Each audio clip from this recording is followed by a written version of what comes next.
happening, guys? Chris, VA Travels, and I'm back down here in Charles City County, Virginia. Yeah, this area is a hotbed for historic homes. And today I'm going to be visiting Piney Grove at SOUTHALL'S Plantation, a historic home whose roots go back to 1790. And Brian, the owner, is going to give me a tour. And there are 6 or 7 buildings that have been brought from all over Virginia. One as far away as North Carolina that he's preserved. So yeah, he's going to show me around, kind of give me their story. Oh, and real quick, I want to give a shout out to Wayne McBride, new Patreon subscriber. I appreciate your support. All right, real quick, I'll just show you this marker. Yeah, 5 families have owned the home, one of which would be the Southall family, who owned a Raleigh's Tavern out there in Williamsburg. And he's going to give the history, but like I say, Piney Grove, it was a 300-acre plantation. And the main house was originally a corn crib, a log corn crib. And across the street, we've got Myrtle Hill. I guess that house was just built in the 1940s. But I'll tell you that the ice house for Piney Grove was pretty much exactly where that house was. Yeah, all right, so yeah, and they gave tours back in the 90s. This was a pretty hot spot. The owner of the house moved away. He's moved back, so he's kind of setting it back up. Check out this marker over here. And for you Civil War buffs, Battle of Malvern Hill is not too far away. And I'll let you pause and read part of the Peninsula Campaign. And oh yeah, like I say, all the buildings that have been brought. Ladysmith from Caroline County. There's the Duck Church, like I say, from North Carolina. So there he is, E.A. Saunders. He's got his Amish beard going on. Oh, let me take a look at the back of the shed. There's some information in here.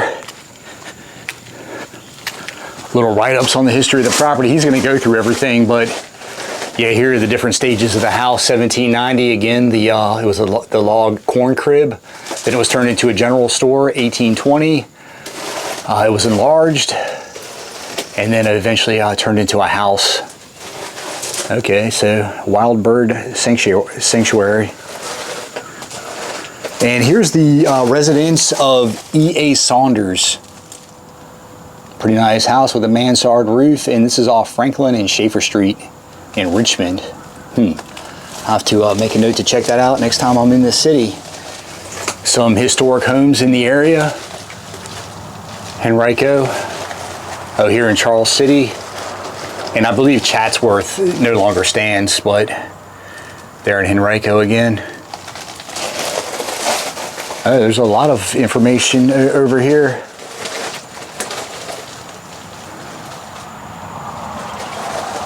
Civil War trace.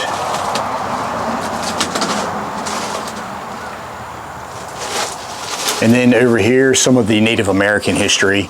And this was Chickahominy Indians lived in this area. And we're about a mile off the Chickahominy River. And then the other direction, of course, the James River. Okay, and this is a reproduction by John White. Originally painted this picture, and this Theodore DeBry kind of like, and he engraved it and enhanced it. Yeah, a lot of Native American history. All right, I'm gonna have to come back. I'm gonna come back on my way out and read some of that. Yeah, so we're about half an hour from Williamsburg. So if anybody from out of town is visiting Williamsburg, you can shoot out here to Charles City County, visit Piney Grove. You've got Sherwood Forest, John Tyler's birthplace. You've got Berkeley Plantation, William Henry Harrison's birthplace. You've also got Shirley Plantation, which is a really nice property.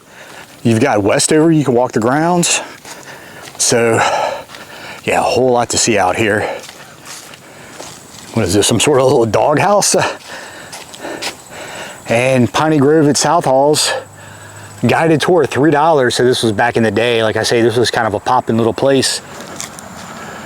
Oh yeah, sun's hitting it great, and it's nice to finally see the sun. Hurricane Helene has had it overcast for about the last week and a half, it seems like. Oh, and you can take an audio tour. These actually still work. This is from when they gave tours, I guess, way back in the early 2000s. You can go to audiotour.me. Uniguide. Yeah, a lot of loblollies on the property. Here we are. Yeah, Gordoniers are the family that own the house now. Pretty neat little sign. And I'll just look over. Old barns over there.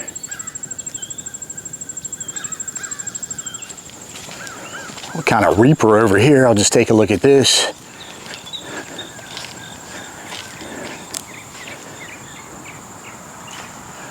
Yeah, old well.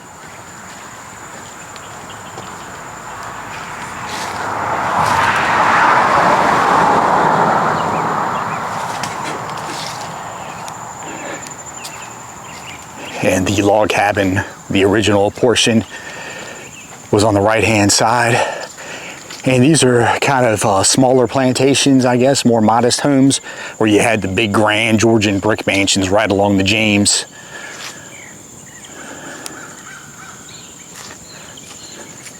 And yeah, that's when it was used as a general store.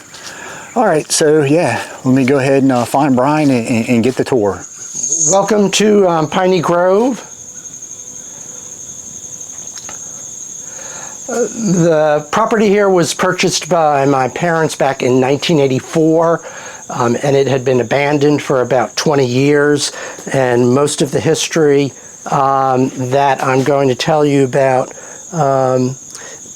was not known. It had been lost in the pages, and we've slowly but surely uncovered it all over the past 35 years. Well, the first occupants of the area where Piney Grove is located were the Chickahominy Indians. The Chickahominy tribe lived along the Chickahominy river that bears its name. They had about 17 villages. A couple of those villages were in close proximity to Piney Grove here. Matahund and Matahunk were the closest. They lived here, and then ultimately the English settlers, pushed them out. The Chickahominy tribe did reestablish itself here about in the early 20th century, and the tribe resides in Charles City County and has a tribal center at the center of the county near the Atkins store area. The history of Piney Grove is most associated in the early history with the Southall family, an old Virginia family. This was the plantation, 320-acre plantation of Furnow Southall. Furnow Southall was a patriot during the American Revolution. He served on the committee of the local committee of safety with John Tyler, the father of President Tyler. He was a captain in the militia with Benjamin Harrison, the owner of Berkeley Plantation, and he served at the local level as the deputy sheriff, which performed a lot of the duties that a county attorney would perform today, under the sheriff who was Otway Byrd, the son of William Byrd at Westover. So he was very interconnected with all of the prominent families here in Charles City County. His property, 320 acres, the main house was at the other edge of the 300 acres from where we're standing here. The original portion of Piney Grove actually started out as a corn crib, and part of the reason that it's on the National Register of Historic Places is the log construction. It's an extremely rare survival of early log construction in Virginia, and I have a photo here that shows the log corn crib that still stands up at Shirley Plantation. But that's very much what this building would have looked like when it was first built. We do know Mr. Southall had cattle on the property, and he also did have slaves. There were as many as 17 slaves on the property, and we do know them by their first names, as those were preserved in the personal property tax lists for the county.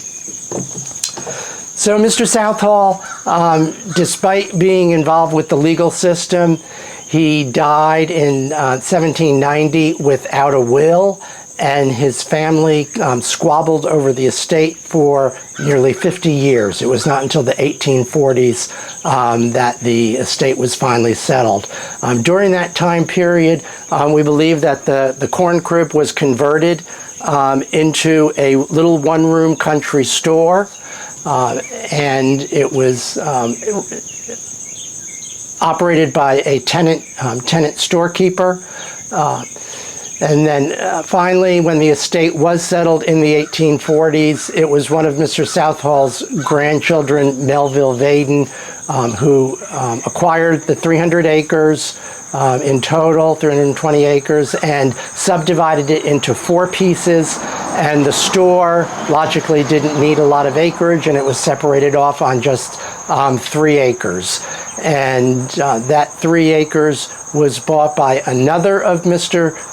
Southall's grandchildren, John Stubblefield, who expanded the store. He doubled the size of the store with a 1 3/4 story addition here. And this section of the store, which is right behind us here, we believe may incorporate some of the original timbers from the plantation house, because it was in that time period that the main house of the plantation disappeared from the tax records, and the beams in this addition to the store are definitely reused from an earlier structure.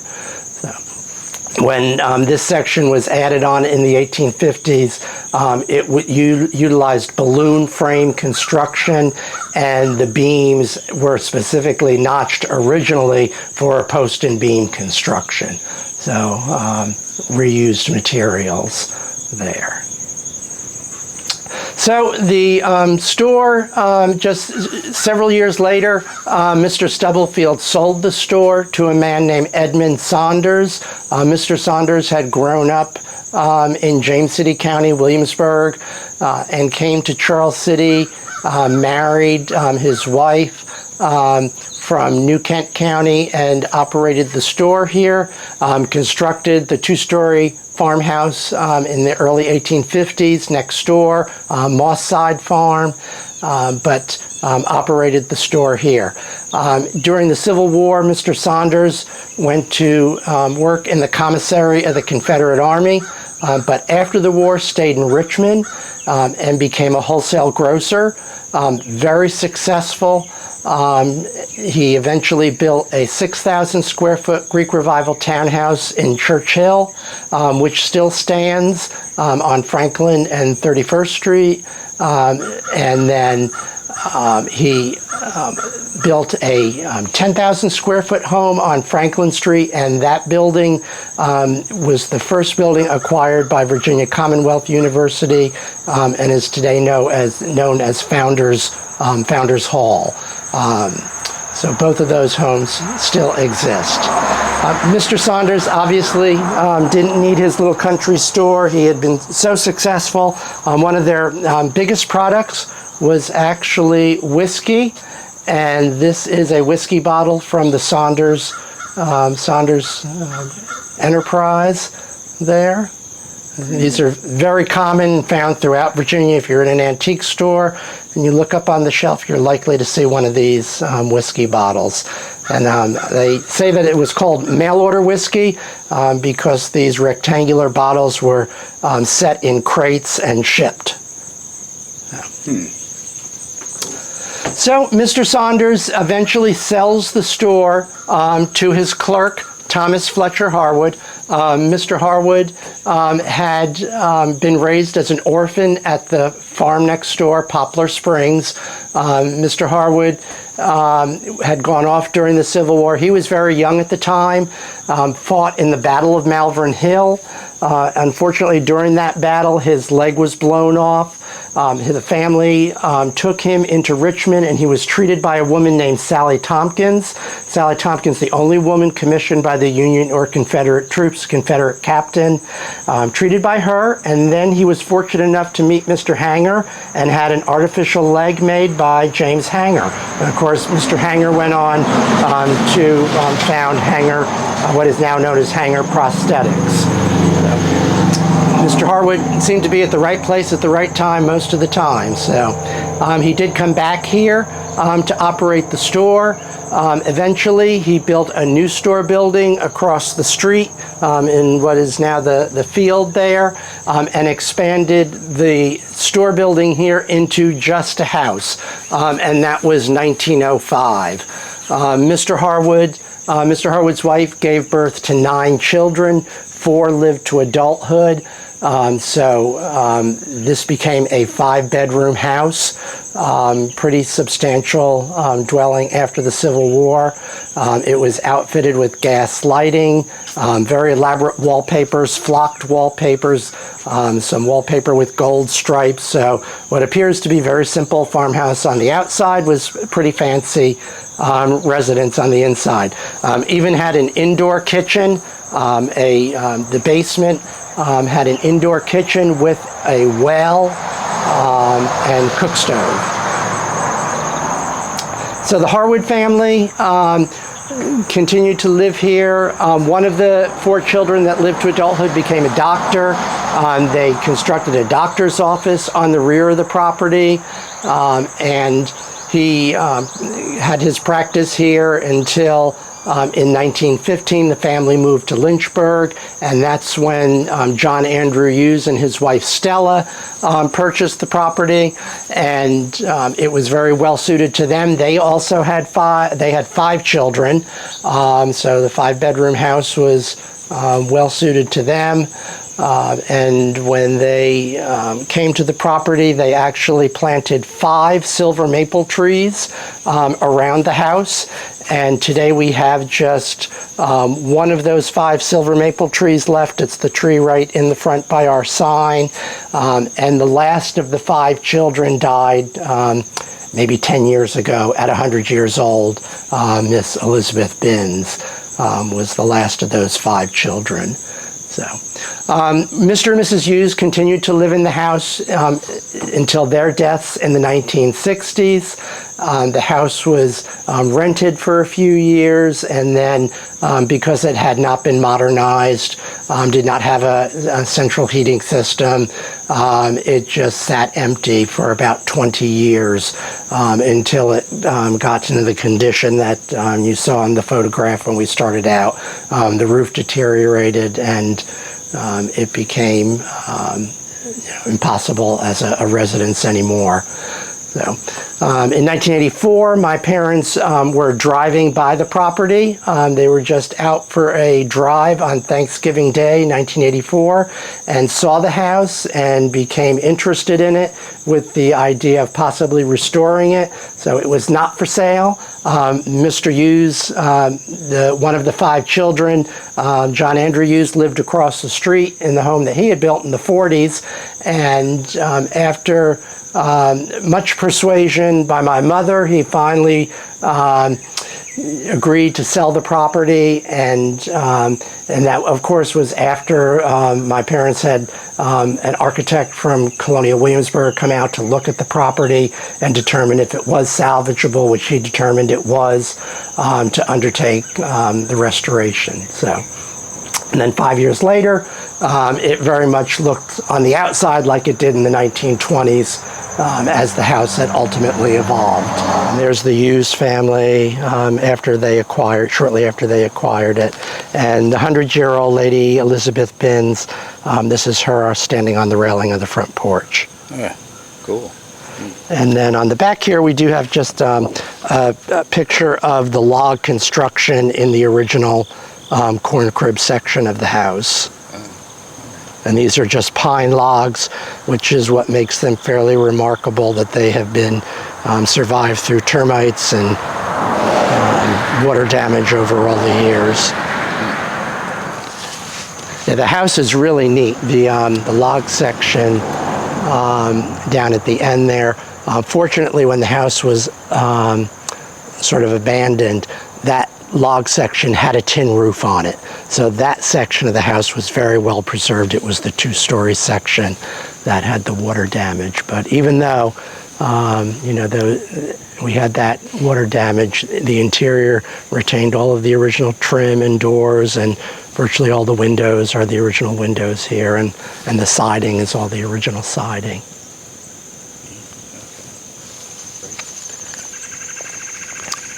And then our smokehouses here.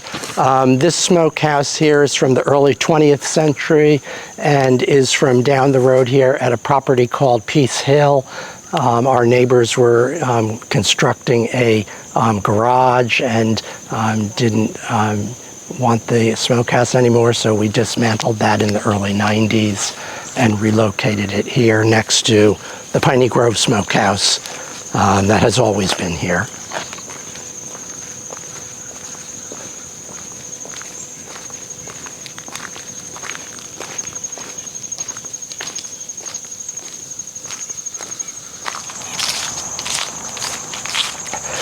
So the graveyard, this is the Harwood family's children's graveyard. It dates to the 1870s, and it is all children in the graveyard. The oldest is, I believe, 17 years old. Aubrey, who is the only one of the children that has a stone there, he and his twin brother were fishing on the Chickahominy River, and their boat capsized, and the brother survived and Aubrey did not. But the inscription says, "Dutiful son, loved and esteemed by all who knew him, remember thy Creator in the days of thy youth." And he died in 1887. He's the last of the graves that was in the property. The rest are from the 1870s. There is one child where we don't know the date. Another child, May 1873. Lether died in July of 1874 from whooping cough at 3 months old. And Manley died at 4 months old of diarrhea in November 1876. So the cast iron here, the plaque, this is from the Cincinnati Iron Works, the nice corn husk designs here on the posts.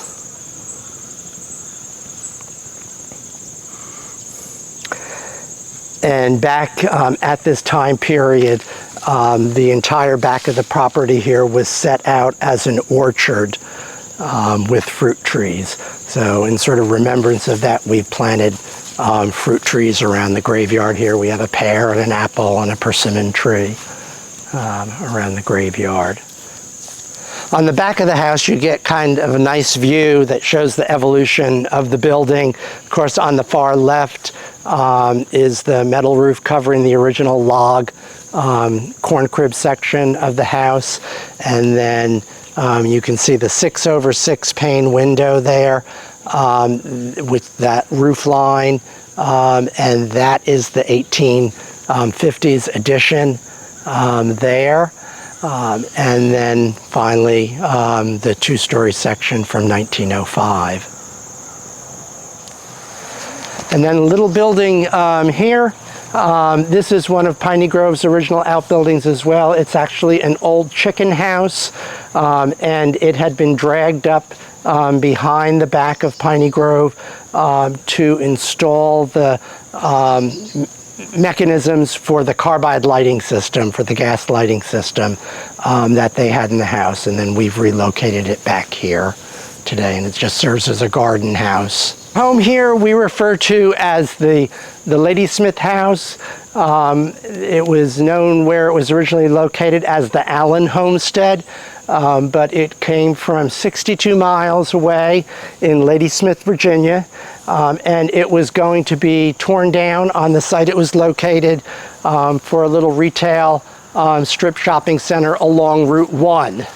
So the building was offered for sale, for removal from its site, and my parents had gotten the notion of doing a bed and breakfast, and had actually plans for a new building, and then this came along and it seemed like a much better idea to preserve this structure, which had to be moved off of its site for development. So the building was offered for sale by a group called Latchstring Construction, which was a family from Northern Virginia, Tom Thorpe and his wife and children, and they dismantled the house over 4 weekends in 1987.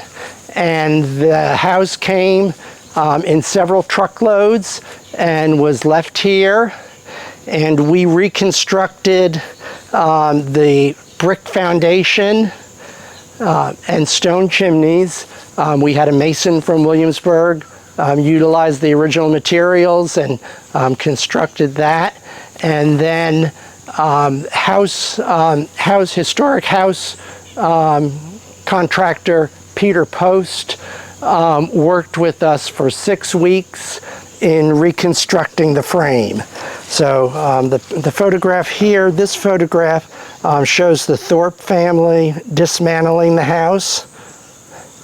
And then literally 6 weeks later, this photograph is when Peter Post left us after 6 weeks of construction. And then it took us an additional 2 years to finish the house off and get all of the pieces back together. But the original house was built by a house carpenter. We found him in the census records for Caroline County, Thomas L. Jones, and he had signed his name on various pieces of woodwork in the house. So that's how we tracked him down. He had also written some sayings. He had build with philosophy. He also had a number of calculations which ended up with 55,000 laths, the number of the wooden strips that needed to go up for the plaster walls. So he had lots of little tidbits of information that Mr. Jones left us.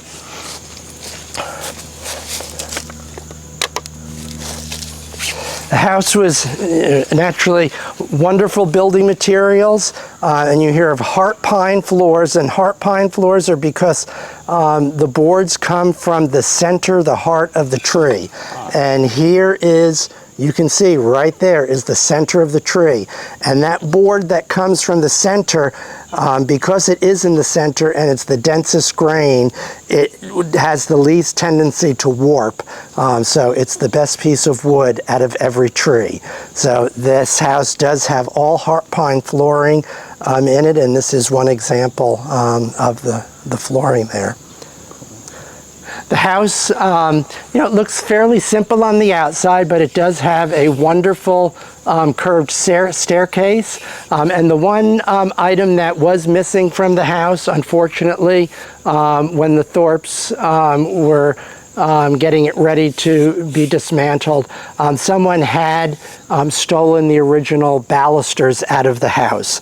And fortunately, they had dropped one in the boxwood bushes when they were, making their getaway. So we at least have an idea, and they're walnut balusters. So you can see the fine carving there on them.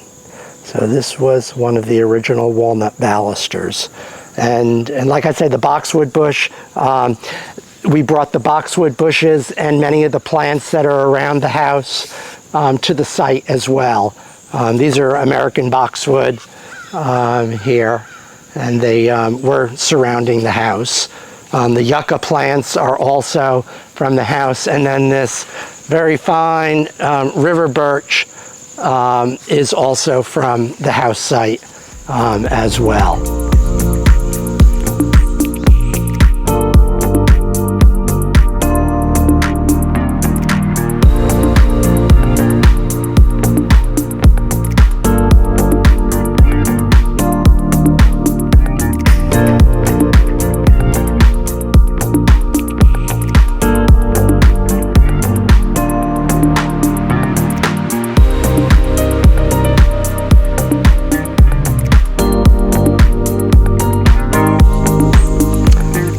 So the Ladysmith House was built in 1857, and it replaced an earlier house that had burned. So the foundation and the stone chimneys, which are granite rubble, do come from that earlier house.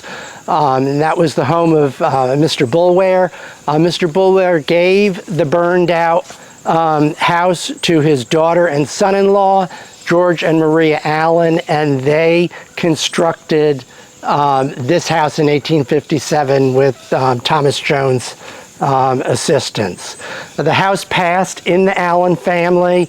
It went from George and Maria to James to John, and then ultimately to Sally Smith, who was an Allen, and she passed away in the house in the 1970s. It was bought by an investor and then ultimately developed with a retail shopping strip. But the house was in amazing condition, and as you see, it had quality building materials. The entire frame of the house is solid oak. Every beam in the house is oak. Nice, whoa, nice chandelier. This is the hallway of the house, and again, on the outside it looks like a very simple house, but it was pretty fancy. This is a reproduction chandelier from the 1840s, so fits time period wise at least into this house, 1850, 1857.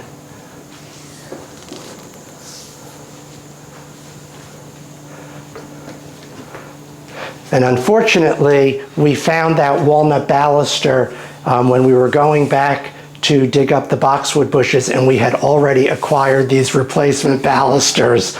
So we decided to leave the replacements, and that can be someone else's future project to do the walnut balusters.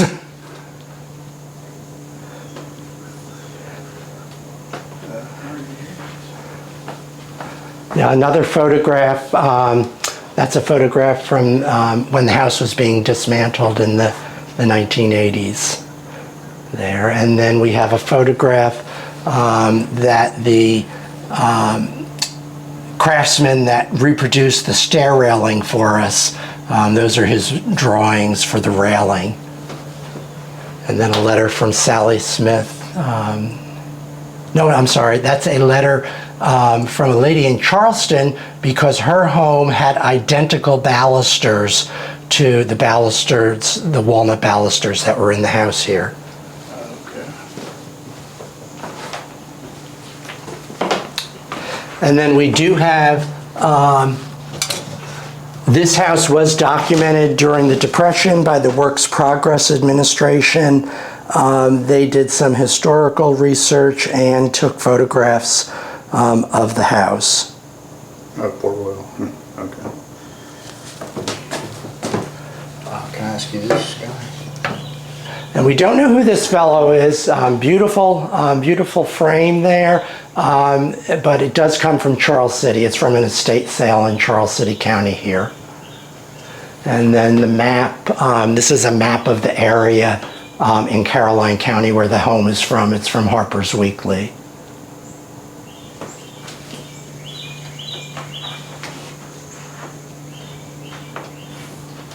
Original flooring? Yes, this is all of that original heart pine flooring here. And in that time period, it would have been unfinished, and that's the way we have left it here. So, and we've named each of the rooms after the different owners of the house.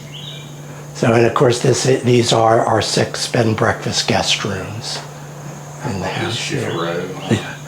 Now, this is a piece from Petersburg, a fairly primitive piece from Petersburg. Unfortunately, we acquired it because it came from a store that was hit by the tornado there several years after we purchased it. And those are some family pieces, wash bowls up there from one of my great aunts.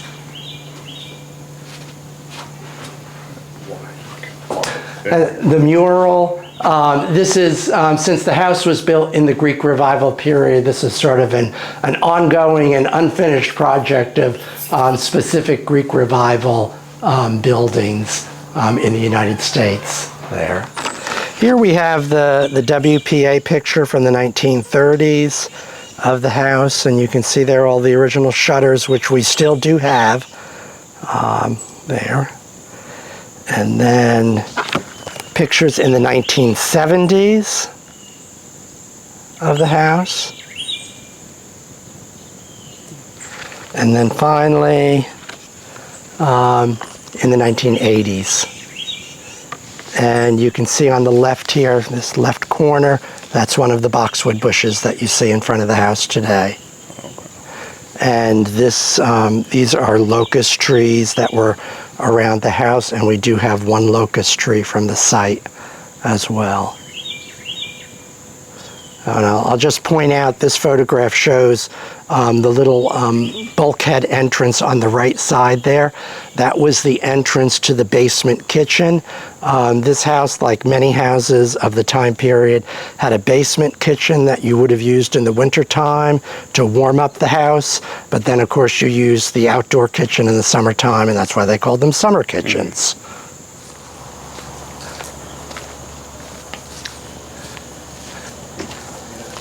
And there's a good view of the stone chimneys here. And of course the brick up at the top they used. And the brick was, and the chimneys and the brick on the chimneys was originally all painted white. The chimney stones were just simply laid in clay. So the paint was used to seal that clay, and then the brick themselves was a fairly poor quality, so they used the paint to keep the moisture out of that poor quality brick. So the chimneys should be painted, but we just couldn't bring ourselves to paint the beautiful stones. So you can still see on some of the stones, you can actually see a little of the paint that remains. Yeah, and here's a stone that an extra stone that we had left. Just the size of the stones that were in that are quite massive.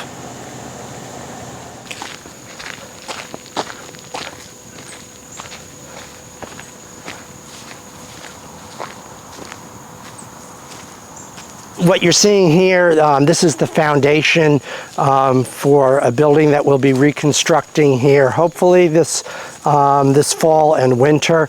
2 years ago, we dismantled a log tobacco barn in South Hill, and that structure is going to be reconstructed here.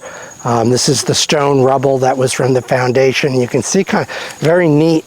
Some of the rock is quartz. It's like quartz.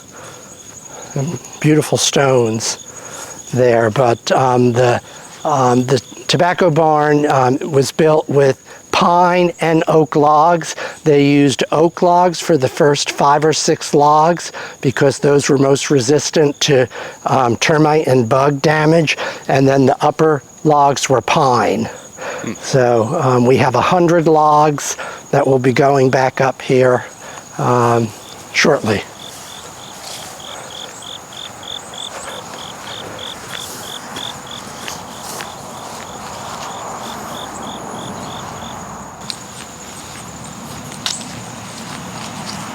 This property was saved from Henrico County, and it came to us, and we weren't sort of purposely going out to look for buildings, but my wife was interested. There was a big 2-story farmhouse from the turn of the century, and she was interested in saving the front porch from that building because that property was going to be developed for a commercial uses. So she was the property ultimately got purchased by the Ucrops family and developed as a Ucrop store right at Virginia Center Commons. and she was able to get the front porch. They agreed to let her go to the property and take that front porch. And then in the process, we found this building, which was located behind the turn-of-the-century farmhouse, and knew nothing about the history of this building, but saw that it was definitely an interesting artifact and was seemed to be worthy of preservation. So we dismantled it as well and saved it from the site.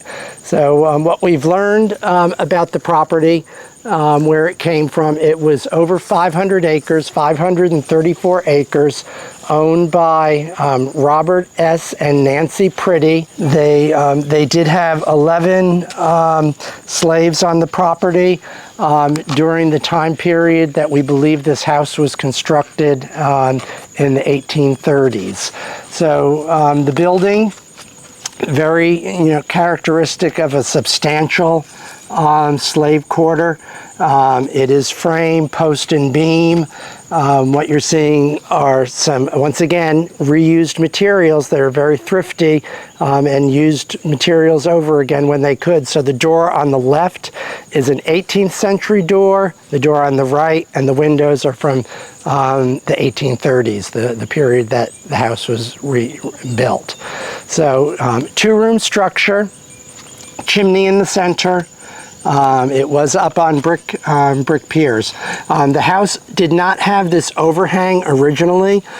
We reconstructed the house here in the early 1990s, and then shortly after we had Hurricane Isabel come through, and Hurricane Isabel dropped a tree right through the middle of the building. So most people probably would have torn the building down, but we felt it was such an important building that we needed to save it, so we reconstructed the building a second time, and when we did that, we wanted to give the original doors and windows some protection, so we went ahead and extended the roof over and created this little porch to provide protection for the doors and windows. So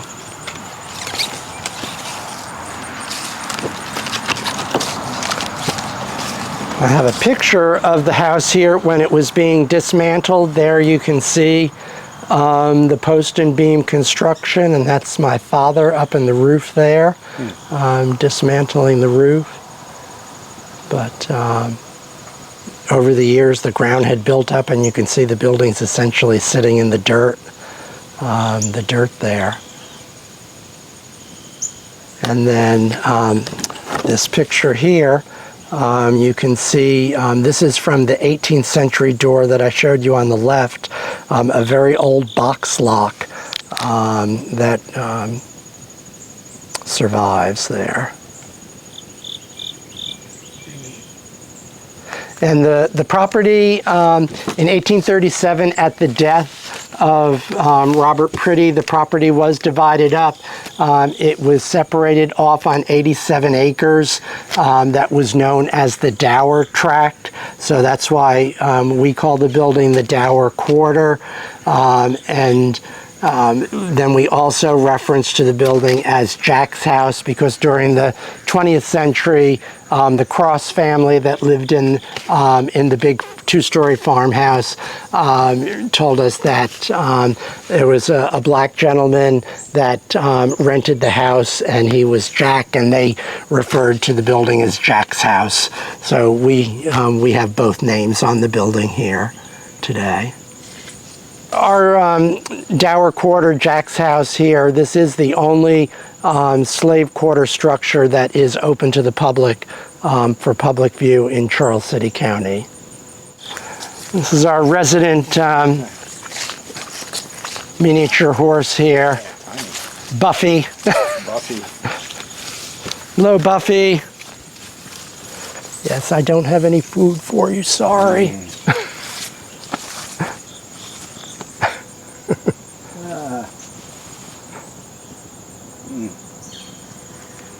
It's not camera shy.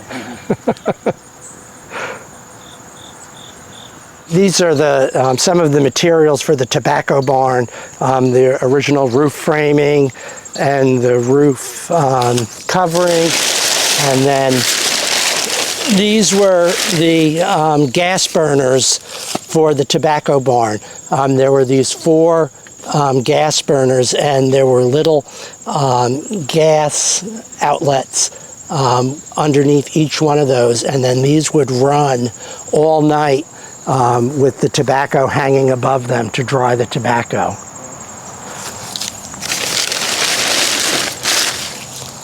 This is a new building with old materials that we constructed, and it provides a restroom for visitors and for people using the swimming pool.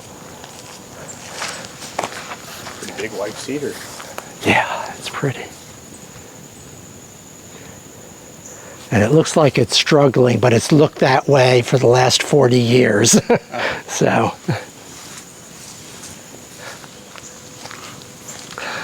And this large pole shed was constructed in the early 20th century, and it was for farm equipment for John Andrew Hughes. This is where he kept his farm equipment. So today it has old cars of ours. We have, starting at the left, is a 1952 Buick, and then a 1947 Chevy. 1951 Pontiac, and the new car, a 1976 Mercedes. We say they are future projects. Yeah, the Pontiac here, the 51 Pontiac, this was called the Chieftain. So that's hence the Indian that lights up when you have your headlights on. Cool.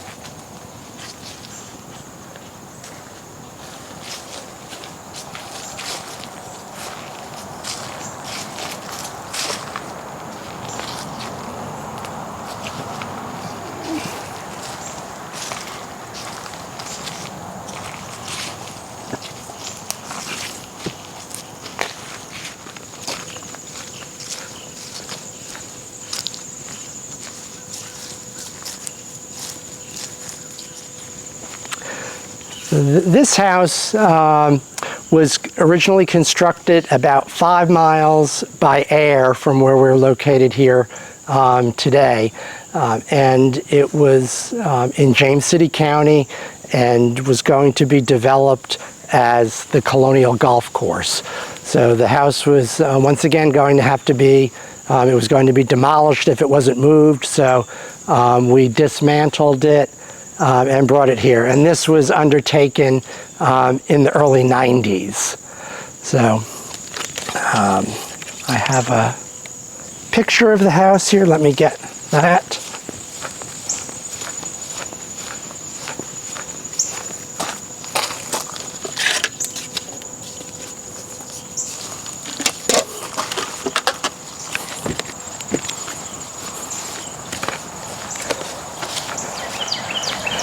This house was also documented by the Works Progress Administration during the Depression, and this is the Works Progress WPA photograph of the house in the 1930s.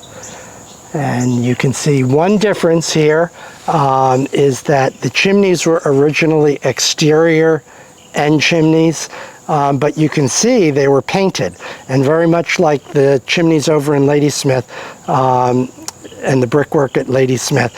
This was inferior brickwork, so they were painting it to seal it and keep it dry. And when we tried to salvage the bricks, it was impossible. They just crumbled.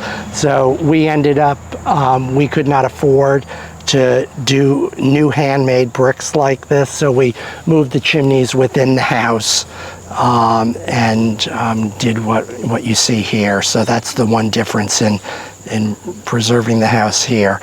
You'll also see that it was built very close to the ground, so we did raise the house a little bit to provide it some protection from dampness and termites at the new location here. The house was built in 1835 to replace an earlier house that burned.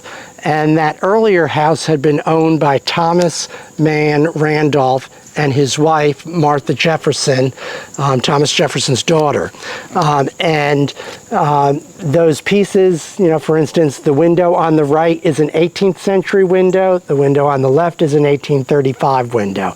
And we discovered this when we were taking the woodwork to be dip stripped. It was coming back charred. And then we found out the history about the earlier house being on the property. So this 1835 house, a center hallway, parlor, dining room, and then upstairs 2 bed chambers. So a very modest house. Now the front steps, very elaborate front steps here. They were not originally on the house. These granite stairs come from Richmond. They're from the Churchill neighborhood. They belong to a 3.5-story townhouse, Greek Revival townhouse, that unfortunately could not be salvaged. So these steps were sitting on a vacant lot, and we brought them here for the house here. Inside the house, we have the house had been vandalized, so it did lose, it had lost. We have only one of the 4 original mantles, so inside we have, it probably looks a little different than it did in 1830, but the same atmosphere. This is actually the parlor, the dining room, the original dining room of the house. And of course, I showed you the pictures where we moved the chimneys within the house. So when the chimneys got moved inside, that gave us alcoves. So these bookcases are new in the house as well. And then this is the dining room, which was originally the parlor. And again, it didn't have the alcove, so these cabinets are new. But you can see the original flooring, the original heart pine flooring in the house, and then our collection of Empire furniture, which goes well with the house being from 1835. Taking you to there are 2 unmarked graves that we believe may possibly be slave graves.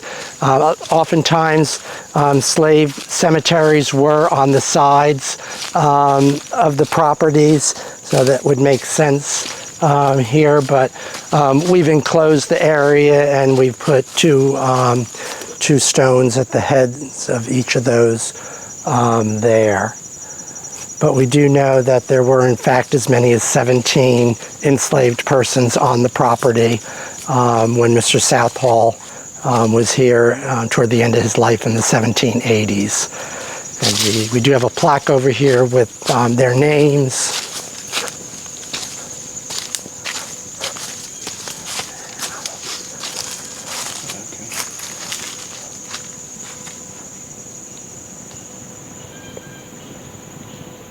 So attached to the back of Ashland is Duck Church. And this building was constructed in Duck, North Carolina back in 1915.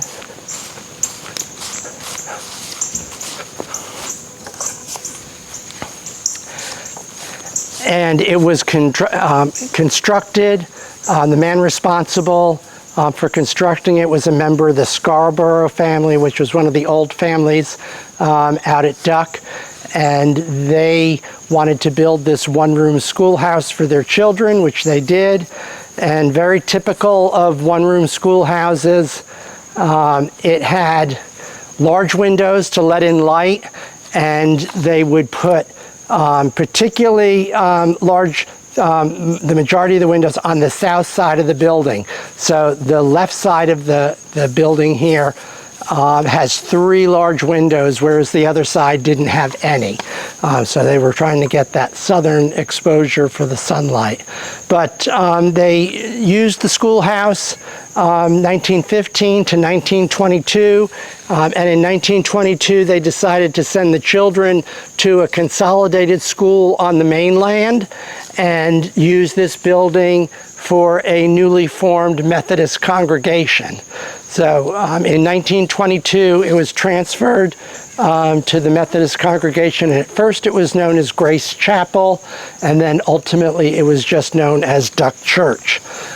So fast forward up until 1992, and the congregation, with all of the development that occurred down in Duck, they needed a bigger structure. So they, here's the original church as it stood by itself.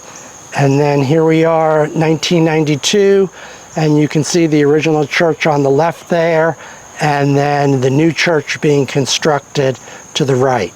So the church, the original building was just going to be torn down, and we contacted them. They had it was an AP story that was covered in our local newspaper about their dilemma of having to tear down the building. So we talked with them, and they were happy that we were willing to dismantle it and bring it here to be reconstructed. So when it was built as the one-room schoolhouse, it was one big room, 24 feet wide, 30 feet deep.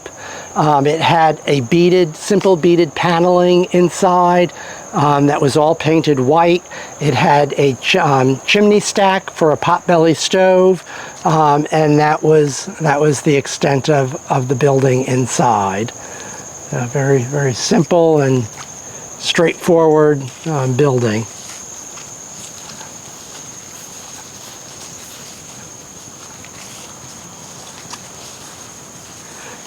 And then this is just a modern section of the building that we've built as an outdoor dining area there. This is our little farm stand, which it is the one building that is not original. And we wanted the original building. It was a roadside farm stand that was located outside of Williamsburg, but it was in such poor condition that it was impractical to dismantle. So we measured it and then rebuilt with new materials.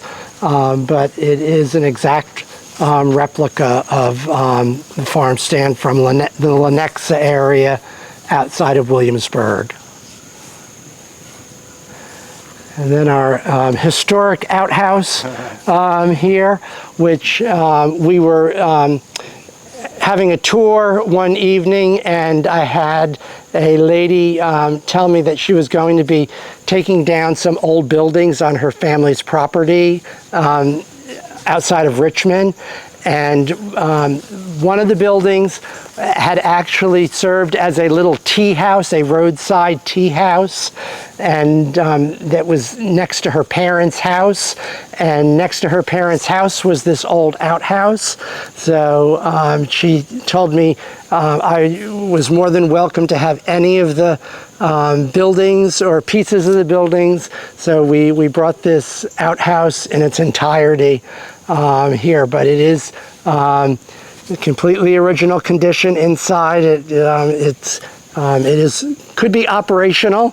It has a nice modern linoleum floor, and it has a ventilation system in it. So state-of-the-art outhouse.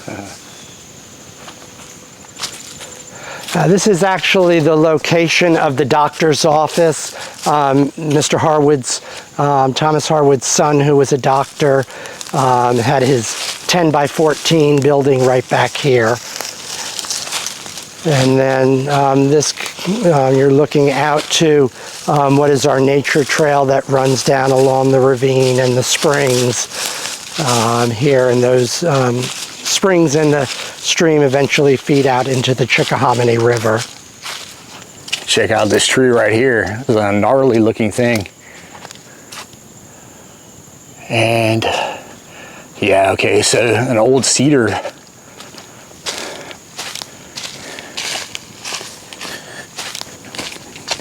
Yeah, he went over all this.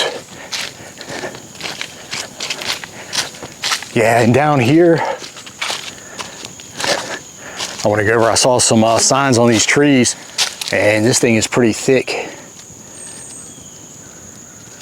Yeah, a height of 60 to 80 feet. So Not quite as tall as oak, definitely not as tall as a sycamore. Wow, look at the girth on this thing.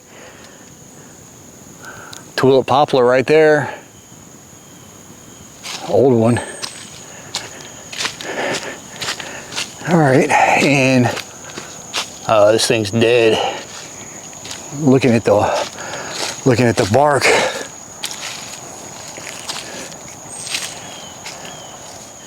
Okay, so just talking about the ravine down there, and there's some springs. And there's a plaque down here with a little bit of a write-up. Let's see what this has to say. Almost looks like a tree house right there.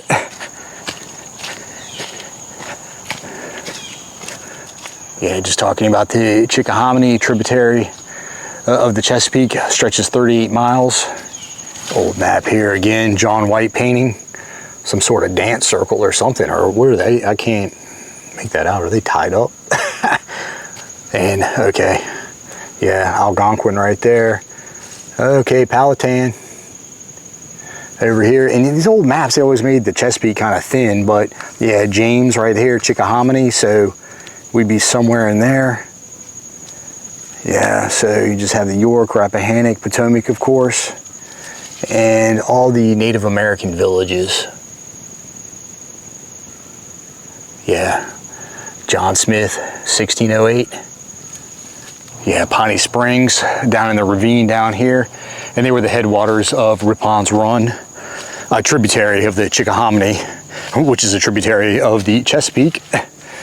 All right, over here, okay, John Smith, in their own words, just talking about the Chickahominy. You can pause and read. What does this say? Describe them as lusty, straight men, very strong, who could run exceedingly swiftly. All right, well, in summer they went almost naked. In cool weather, they wore deer skins and hide. Okay, and their hair is black, and obviously they didn't grow facial hair. I've never seen a Native American with facial hair. So anyway, so I'll just let you pause and read.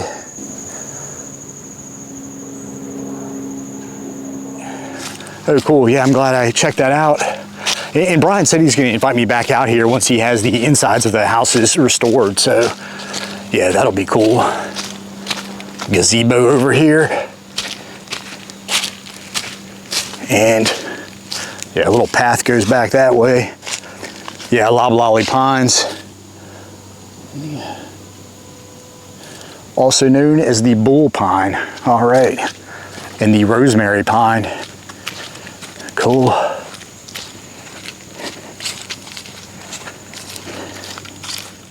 Looks like some pretty neat items over here. Some old bottles.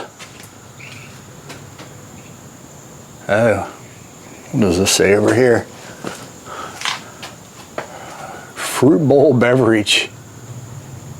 Yeah, some, okay, real old bottles back there.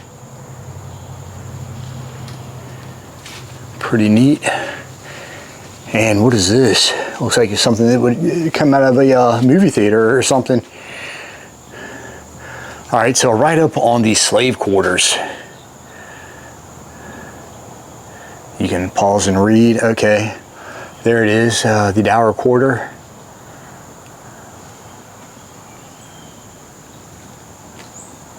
Old chair here.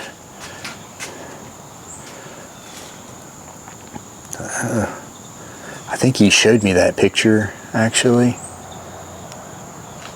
And what is this, some sort of ironing board or something? Is that some sort of flax type comb? Some sort of comb for something. And yeah, just going over artifacts. What is this? Past slaveholders allowed some slaves limited mobility. Okay, yeah, that's kind of a famous picture. You see that a lot. It looks like that's down in, yeah, it's down in South Carolina. Oh, there's a lot on the slave quarters. So I'll just hover over. Like I say, I know people, yeah, like to see the plans. So 1937. Oh, that's Cunnington Plantation in Alabama. Okay, so just talking about just slave quarters in general. Richmond County, South Carolina, Dinwiddie. they always seem to have that chimney right in the middle, a lot of them. Oh yeah, it shows you where it was, yeah, the deep south during those are the cotton states down there. And you'll see, yeah, the tidewater part of Virginia, and then that belt across the deep south where most African Americans or slavery took place. So, yeah, pretty interesting stuff.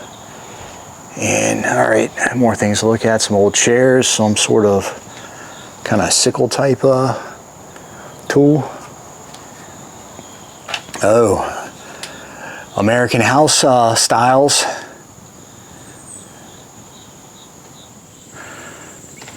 Pretty neat down there.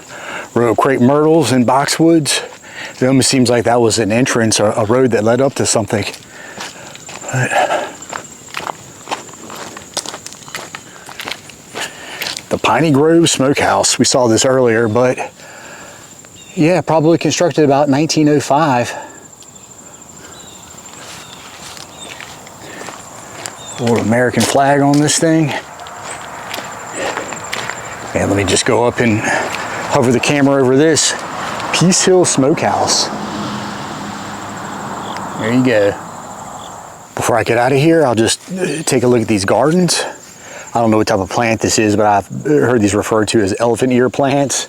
Kind of almost banana leaf type plants, but pretty neat, short little nature trail going around the garden. And yeah, really quiet out here. Every now and again a car will buzz down the road next to me, but other than that, there's no noise pollution or anything.